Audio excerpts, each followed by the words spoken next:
Yeah, welcome back. We were talking about the hypothesis to say in an hypothesis, the most important thing is to mention the two variables, in this case, chain length and boiling point, and use the weight increase, decrease interchangeably. Then you'll get 2 marks for the variable for hypothesis. Same as the conclusion, because conclusion is either agree or disagree with the hypothesis. But in the conclusion, different is that this one is based on the data that you have been collected during the experiment.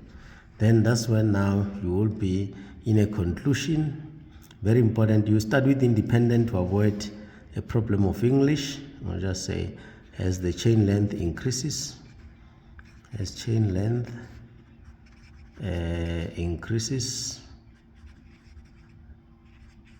increases, the boiling point also increase.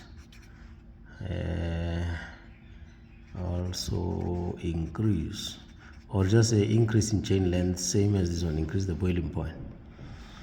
Then the next stop on this one will be again now the issue of intermolecular forces. Let's talk about the intermolecular forces. Others they call them van der Waals forces. Van der Waals forces. These days it's fading away. We are using the intermolecular forces. There are almost 3 types that are examinable in grade 12. We've got London forces. We've got dipole forces. And then the last one we've got hydrogen bond. Hydrogen bonds. Now, where do you find this? London forces appears in all organic compounds. All organic compounds have got all homologous series. But this one, but the London forces are distinctive in alkanes, in that when you are got alkanes, you can bravely say alkanes consist of London forces only. Dipole forces, they are found in esters, they are found in aldehydes, and they are found in ketones, and they are found in haloalkanes.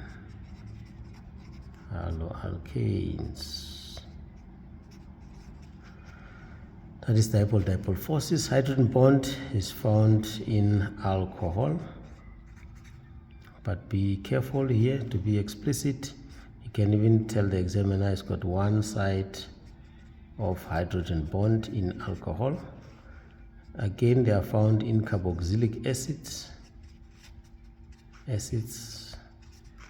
which this carboxylic acid therefore a capacity to form a dimer. Therefore, we will have 2 sides of hydrogen bond in this case.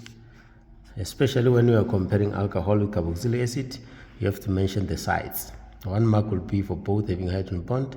The second mark will be when now you are clearly showing that one is having 1 side, the other one is having 2 sides. Now, there are 2 types of explanations in this section. One, where you get more marks, you will be comparing compounds. Comparing compounds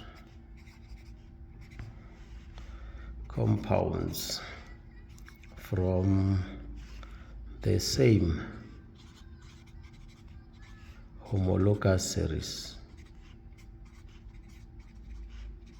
If I'm comparing alkanes, all alkanes or all alcohols, therefore I'm expecting to have almost to be given 3 points at most. Now, how do you get the 3 points? It's when now you're going to say first point will be based on the structure, where now you can just boldly, because they are the same, you'll be talking about the chain length. Tell us which one has got a longer chain length than the other one. So the second one will be the strength of intermolecular forces. Strength of intermolecular forces. Here you must please tell which one has got stronger intermolecular forces. Let's say we compare compound A and B. Tell us that B has got stronger intermolecular forces than A. You will be getting the mark there. The last one is about energy required to overcome the intermolecular forces. Required to overcome the intermolecular forces. We are no longer breaking. We are moving away from that part. And then there's another dimension on this one of comparing. We will be comparing again compounds from different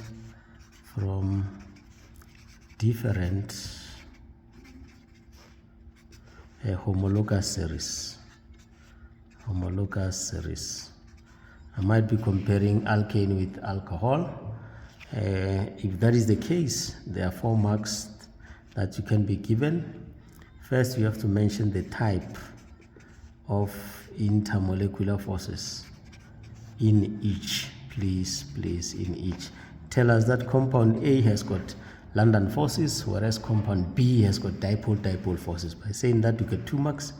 The second one will be the strength of intermolecular forces. In that case, remember the one, we know the strength of those forces. I just want to recap. What you should know is that London forces are the weakest, and then these ones are strong, and this one is the strongest.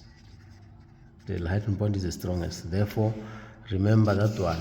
So, because when you're comparing, in this case, you'll be using that information. The last one is about energy. As I said, energy required to overcome the intermolecular forces. I think that's the long and short of this section.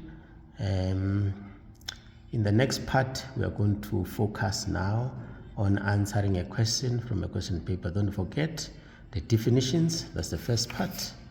And from the definitions, you go to variables. You must know your variables: independent, controlled, and dependent. And from there, now you must be able to write those investigative question, hypothesis, and conclusion. And again, you must know intermolecular forces, which are van der Waals forces. In this case, for among London forces, dipole forces, and hydrogen bond. Then from there, now use that information to compare compounds. In that case, if I can just quickly make to say, let's say you are comparing compound A, which is ethane, and compound B, which is ethanol. They say for 4 marks, compare why ethanol has got a higher boiling point than B. Explain why compound B has higher boiling point than compound A. Then first, you just tell the examiner, fine, A consists of London forces, whereas B has a hydrogen bond. You get 2 marks there, hydrogen bond. Then bullet to say the one with the, if we start with A will have weaker intermolecular forces than B. If you start with B will have stronger intermolecular forces than A. And then the last one will say, if we start with A molecules of A requires less energy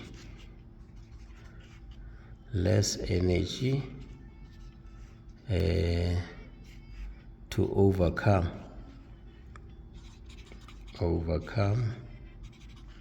the intermolecular forces than B. If you start with B, B will require more energy to overcome the intermolecular forces than A. That's how we do. Let's look at the second part where we'll be dealing with the question from a question paper. Thanks.